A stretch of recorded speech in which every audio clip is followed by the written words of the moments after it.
Siasa ambapo kinara wa chama cha ODM Oburu Odinga sasa anasema ndiye atakayepeperusha bendera ya chama cha ODM katika uchaguzi mkuu wa mwaka ujao ikiwa chama hicho kitafika debeni.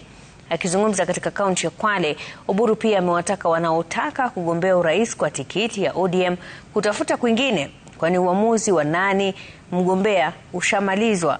Mwanahabari wetu wa masuala ya siasa Emmanuel To anaarifu.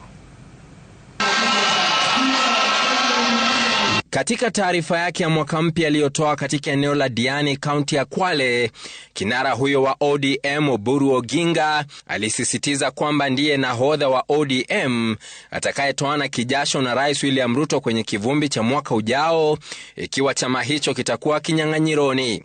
And that presidential candidate is clearly stated in the constitution of our party, and it is the party leader, and it is the party leader speaking. I am the presidential candidate for ODM if ODM decides that it goes it alone.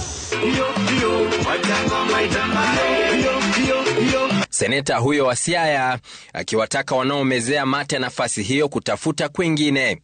So anybody who is preparing himself to go for presidential election in ODM, I think is misplaced.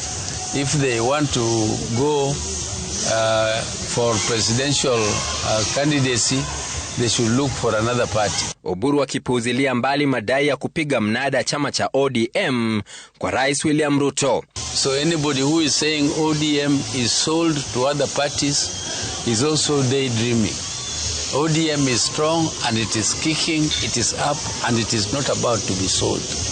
And it will never be sold. And if it is to be sold, I don't know at what price. This party is too big to be sold to anybody. So this party is not on sale.